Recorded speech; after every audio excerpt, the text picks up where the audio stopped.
still happy. I can't see it. Here, let's see if we can zoom in. He's in line for his murder burgers. We made it to White Castle, guys. Here we go. Hey guys, we are in Kentucky. And what time is it? 9:20. 9:20. Y'all see the daylight around here? It's still daylight. 9:20 p.m. Still daylight. We're just walking around, checking out the campsite, getting some exercise in because we were in the car a lot today.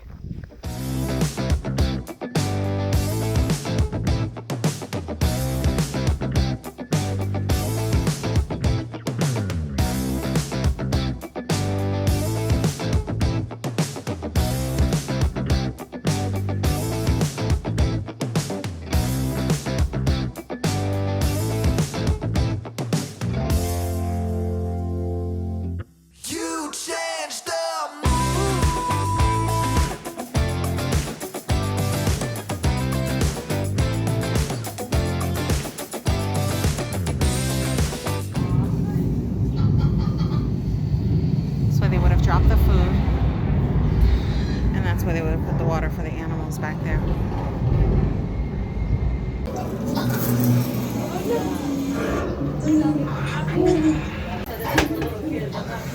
You gonna do it?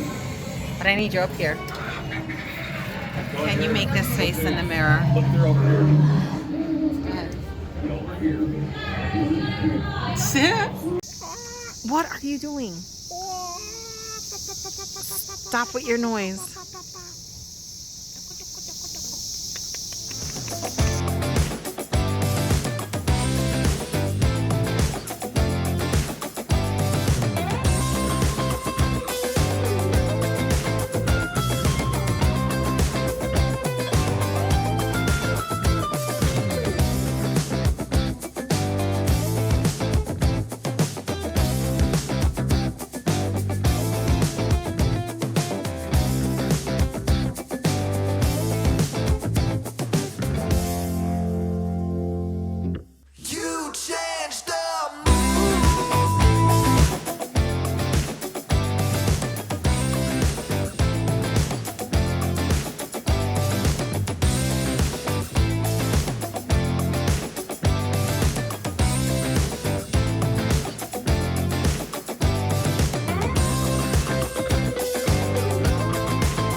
Rocky.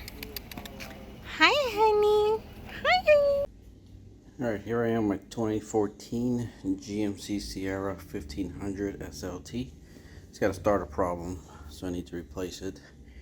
I learned that while driving it for an extended period of time, the engine seems to heat up, and it seems to heat up the starter, and if I shut the engine off like to get gas or something, it won't turn on again. It would just give me a click, click, click, so I sound until I let the engine cool off and the starter cool off, and then it'll start again. So we banged it one time and it turned on, but like I drove 4 hours the other day and it overheated and it wouldn't turn on when I get gas. I had to wait an hour for it to cool off. So I bought a new starter, so it's behind the wheel well cover, so I have to take that off. It's back there.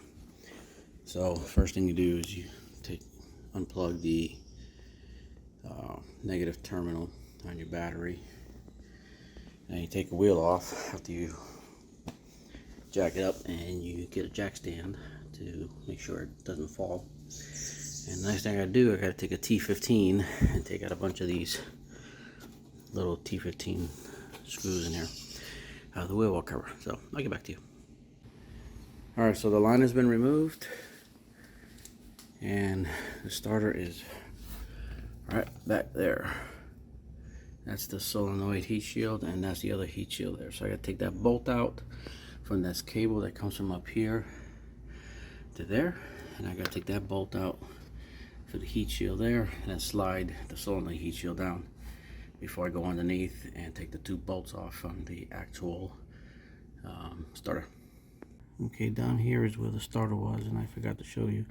There's 2 bolts that go into these holes right up here. One there, and I'll show you once it's back up. But the starter motor goes in here, which you can see the little crank.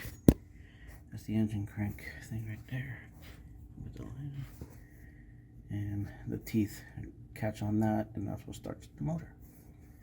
Alright, once I get it back in, I'll show you where these 2 bolts went. Okay, so those are the 2 bolts that hold the starter in place. I just got to connect the solenoid plug back in, and the heat shield, and then the grounding cable back to the starter. Until we run the car for a while. But if it turns on, we're doing good. Yeah, if it turns on. Start. My keys.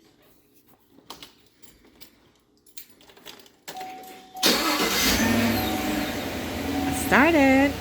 You did good. Bye, little trailer. We'll be back. We promise.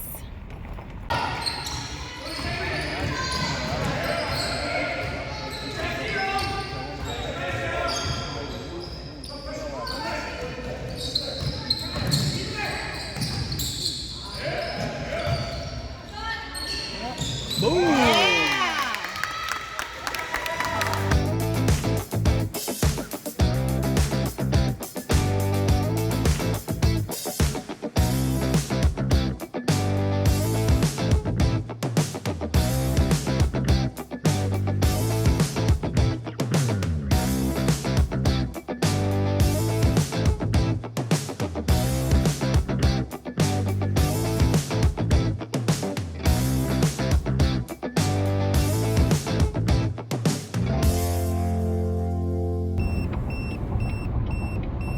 Can't see it, but one of our tires in the trailer has a 12 psi. So we need to get to the exit and change a flat.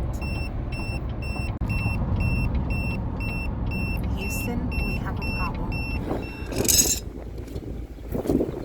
It's not all fun.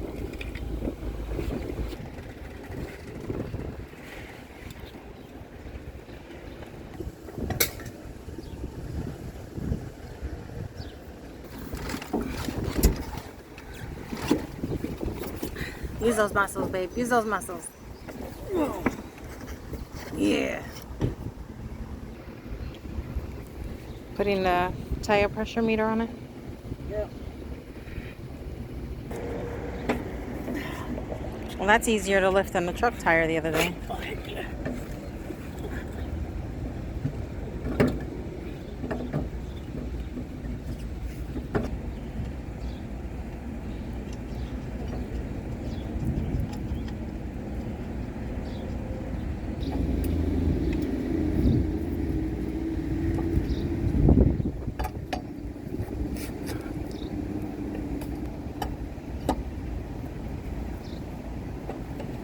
Cool trick. Must have been a baton twirler. Must have been a baton twirler.